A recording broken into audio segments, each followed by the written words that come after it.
అత్యాశకు వెళ్తే అనర్థాలు తప్పదు అన్నదానికి ఉదాహరణగా ఈ రోజు ఒక మంచి మోటివేషన్ స్టోరీతో మీ ముందుకు వచ్చాను. ఇలాంటి మరిన్ని మోటివేషనల్ స్టోరీ కోసం డిపి స్టోరీ టైం ఛానల్ అయితే ప్రతి ఒక్కరూ సబ్స్క్రైబ్ చేసుకోండి. ఆలీబాబా అరడజన్ దొంగలు, ఇలాంటి కథలు మీరు చాలా వినే ఉంటారు. ఆలీబాబా అనేవాడు చాలా నిరుపేద కుటుంబంలో పుట్టినవాడు. అతనికి అన్న కాసిం, అతను ఉన్న పరంగా పెద్ద కోటీశ్వరుడైపోతాడు. కానీ ఆలీబాబా మాత్రం కాసిం మోసగించబడడం వల్ల అతను నిరుపేదగానే మిగిలిపోతాడు. ఇలా నిరుపేదగా అతను కుటుంబం సాగిస్తున్న నేపథ్యంలో ప్రతిరోజు అడవికి వెళ్ళడం, తన దగ్గర ఉన్న 10 గాడిదలను తీసుకుని ఆ గాడిదల పైన అడవిలో కొట్టిన కట్టెల మోపును పెట్టి అలా ఊరంతా తిరిగి ఆ కట్టెల మోపును అమ్మేసి వచ్చిన డబ్బుతో తన జీవనాన్ని సాగిస్తూ ఉండేవాడు. ఇలా నిరుపేదగా ఆలీబాబా జీవనం సాగిస్తున్న నేపథ్యంలో యథావిధిగా ఒకరోజు తన 10 గాడిదలను తీసుకొని అడవిలోకి వెళ్తాడు. ఒక చెట్టు పైన ఎక్కి కట్టెలను కొట్టడానికి కూర్చుంటాడు. కానీ ఉన్న పలంగా అతి భీకరంగా కొన్ని గుర్రాలు పరిగెత్తుకుంటూ వస్తున్న శబ్దం అతనికి వినిపిస్తుంది. ఏరా, ఇంత భయంకరమైన శబ్దం ఏ పక్క నుంచి వస్తుందా అని చూస్తూ ఉంటే కరెక్ట్ గా అతను కూర్చున్న చెట్టుకు ఒక 10 అడుగుల దూరంలో పెద్ద కొండ ఒకటి ఉంది. ఆ కొండ దగ్గరికి ఒక 6 గుర్రాలలో ముసుగు వీరులు ఫాస్ట్ గా వస్తూ కొండ దగ్గర దిగుతారు. ఇవన్నీ అతను అబ్జర్వ్ చేస్తూ ఉంటాడు. అందులో ఆ ముసుగు వీరుల్లో నాయకత్వం ఒకడు ఉంటాడు. ఆ నాయకుడు ఏం చేస్తాడంటే కొండ దగ్గరికి వచ్చి డింగ్ డింగ్ డిగానా అని ఒక మంత్రాన్ని చెప్తాడు. చెప్పిన వెంటనే ఆ కొండ లోపల గుహ ఓపెన్ అవుతుంది. ఆ గుహ లోపలికి అందరూ కూడా పోతారు. మళ్ళీ కొంతసేపటికి బయటికి వస్తారు. బయటకు వచ్చినప్పుడు డంగ్ డంగ్ డగానా అని ఒక మంత్రాన్ని చెప్తారు. ఆటోమేటిక్ గా ఆ కొండ మూసుకుంటుంది. తర్వాత అందరూ కూడా గుర్రం ఎత్తి వెళ్ళిపోతారు. ఇతనికి డౌట్ వస్తుంది, ఏంటి ఇది డింగ్ డింగ్ డిగానా డంగ్ డంగ్ డగానా అనేసి 2 మంత్రాలు చెప్పారు, అది మూసుకునింది తెచ్చుకునింది, ఇంత పెద్ద కొండ, దీన్ని ఎలా ఓపెన్ చేస్తారు, ఎలా మూసేస్తున్నారు అని చెప్పి ఆశ్చర్యంగా తీసుకుంటూ అతను అక్కడి నుంచి చెట్టుపై నుంచి కిందికి దిగి వాళ్ళు వెళ్ళిపోయిన తర్వాత కొండ దగ్గర పోయి డింగ్ డింగ్ డిగానా అని మంత్రం చెప్తాడు. ఆటోమేటిక్ గా కొండ ఓపెన్ చేసుకుంటుంది. లోపల పోయి చూస్తే కళ్ళు చెదిరేంతగా అతనికి వజ్ర వైడూర్యాలు, బంగారు నాణ్యాలు చాలా కనిపిస్తాయి. ఆ కొండ నిండుగా ఆ దొంగలైతే ఎక్కడెక్కడ దొంగతనం చేస్తారో అవన్నీ తెచ్చి స్టాక్ పెట్టుంటారు.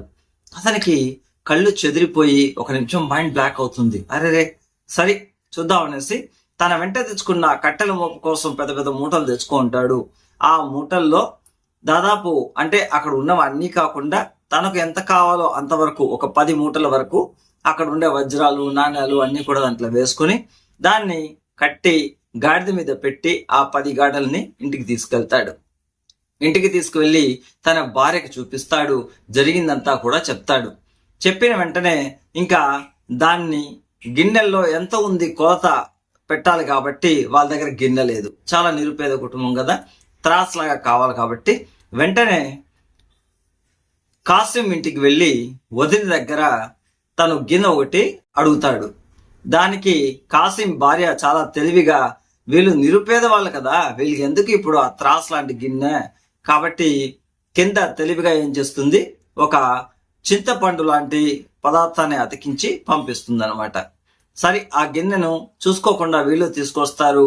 దాంట్లో ఆ గిన్నెలో తూకం వేసి ఎంత ఉందో తీసి ఒక పెద్ద డ్రమ్ లో నింపి పెడతారు. ఆ తర్వాత గిన్నెని ఎత్తుకుపోయి యథావిధిగా అక్కడ ఇచ్చేస్తారు వదినకి. ఇచ్చినప్పుడు దాని కింద ఆ చింతపండు లాంటి పదార్థానికి ఒక బంగారు నాణ్యం అయితే అతుక్కో ఉంటుంది. దీన్ని వెంటనే వదిన ఏం చేస్తుంది, వాళ్ళ భర్తకి కాసింకి చెప్తుంది. ఆ విషయాన్ని విన్న కాసిం ఆగ్రహించి తన తమ్ముడైన ఆలీబాబాని పిలిపించి బాగా బెదిరించి ఏం జరిగిందో చెప్పు, లేకపోతే నేను చంపేస్తాను అంటాడు. వెంటనే ఆలీబాబా భయపడి జరిగిందంతా చెప్పి ఆ మంత్రాన్ని కూడా చెప్పేస్తాడు. ఇంకా కాసిం ఆ మంత్రాన్ని నేర్చుకుని వెంటనే తను కూడా ఒక 50 గాడిదలను తీసుకుని ఆ గుహ దగ్గరికి వెళ్తాడు. గుహ దగ్గరికి వెళ్ళిన వెంటనే డింగ్ డింగ్ డిగానా అంటాడు. ఆ గుహ ఓపెన్ అవుతుంది. లోపలికి వెళ్తాడు. ఇంకా అతనికి ఆనందానికి అవధులే లేదు. అన్ని చూసిన తర్వాత తలతిక్కగా డాన్స్ వేసుకుంటా అతను డంగ్ డంగ్ డగానా అని బయటకు వచ్చే ఆ మంత్రాన్ని అయితే మర్చిపోతాడు. ఆటోమేటిక్ గా కొంతసేపటికి డోర్ క్లోజ్ అయిపోతుంది, అతను లోపలే తగులుకుంటాడు. ఎంతసేపటికి అతనికి బయటికి రాలేక ఆ మంత్రం మర్చిపోయి వేరే వేరే రాంగ్ మంత్రాలు చెప్పుకుంటూ లోపలే ఉండిపోతాడు. కొంతసేపటికి ఆ ముసుగు వీరులందరూ లోపలికి వస్తారు. ఇతన్ని చూసి వెంటనే ఏం చేస్తారు, పెద్ద కత్తి ఎత్తుకొని కాసిం తలను నరికేస్తారు. అతని బాడీని ముక్కలు ముక్కలుగా నరికి పెద్దగా ఒక మూటలో కట్టి ఆ మూటని గుమ్మ ముందు వేలాడదీస్తారు. ఎందుకంటే ఇంకెవరైనా రావాలి అనుకుంటే ఆ మూటను చూసి భయపడాలని అతని డ్రెస్సును కూడా అక్కడ హ్యాంగర్కి తగిలించి పెట్టుంటారు.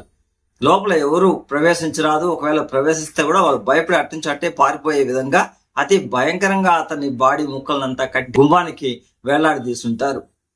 కొంతసేపటికి కాసిం భార్య ఈ విధంగా కాసిం పోయినాడు, ఇంతవరకు రాలేదు అని అలీబాబాకు చెప్తే అలీబాబా తన అన్నను వెతుక్కుంటూ అడవి లోపలికి వస్తాడు. అక్కడ చూస్తే ఆ అన్న బాడీ ముక్కలు ముక్కలుగా పడుంటుంది. దాన్ని అంతా మోసుకొని అయ్యో మా అన్న చనిపోయినాడే అని చెప్పి తీసుకుని ఇంటికి వెళ్తాడు. ఇంటికి వెళ్ళి తన వదినకి చూపిస్తే నెత్తి నోరు కొట్టుకుంటుంది. ఎందుకంటే ఈ కథ చెప్తున్నాను, అత్యాశకు వెళ్తే అనర్థాలు తప్పదు. కాబట్టి వీలైనంత వరకు అత్యాశ పడకుండా ఉన్నదాంతలో తృప్తి పడితే అది మనకెంతో మేలు చేస్తుంది. మనం కష్టపడి సంపాదించింది ఖచ్చితంగా మన కోసం నిలుస్తుంది. ఏదైతే మనం అక్రమ మార్గంలో సంపాదిస్తామో అది మన ప్రాణానికే ముప్పు తెస్తుంది.